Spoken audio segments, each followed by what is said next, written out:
We have seen strong turbulences in the grain market, an unprecedented financial and economic crisis after 2008, which is still now not overcome in many regions, especially in Europe.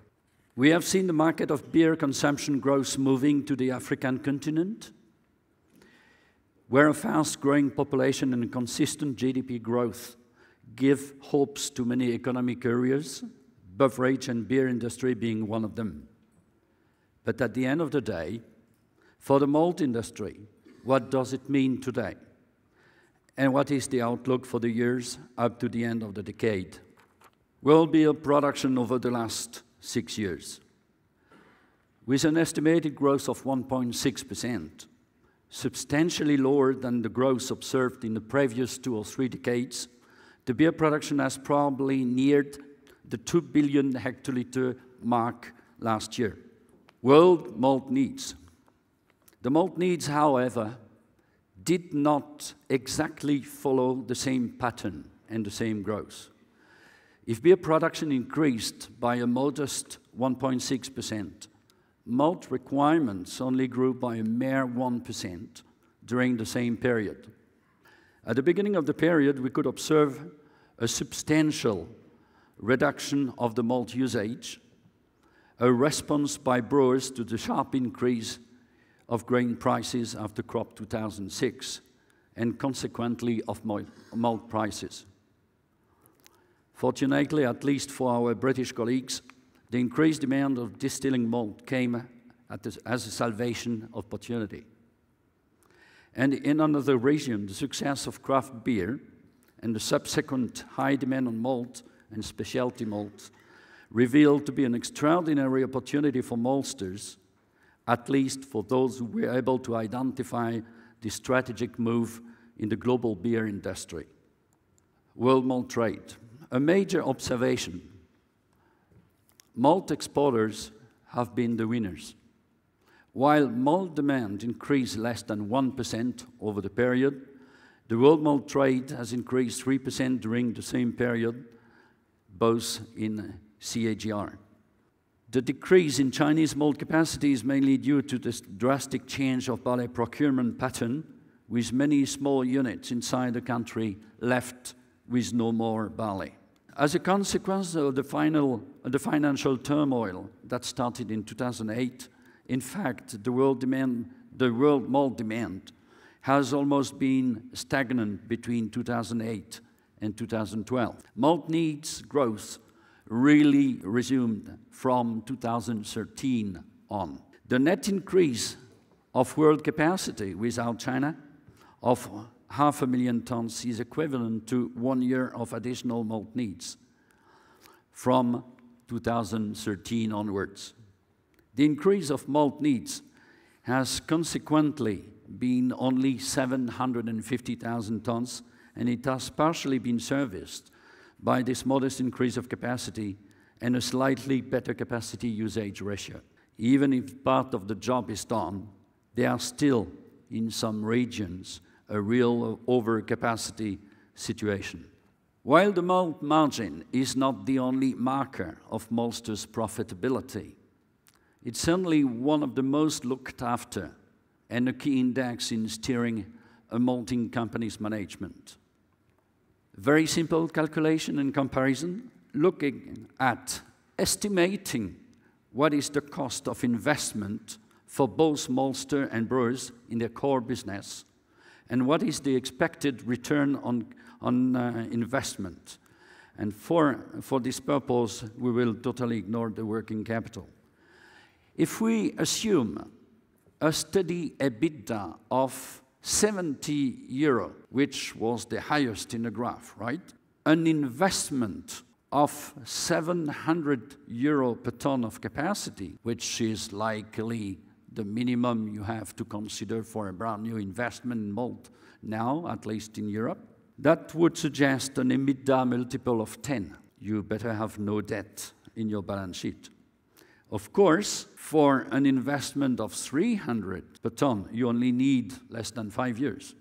And I do not comment what you would need in terms of EBITDA multiple if the average EBITDA of the industry performance would be 45 euro, which certainly was the case for the industry, at least in general in Europe, over the last couple of years.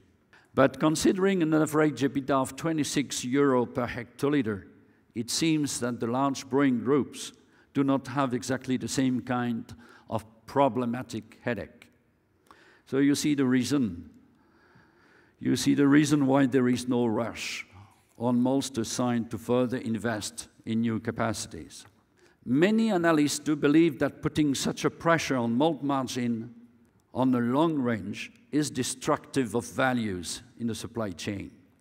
If maltsters don't get a decent money out of the business, they tend to pressure the barley price. And when the barley price does not provide farmers with a normal or competitive remuneration with other crops, farmers just can opt out.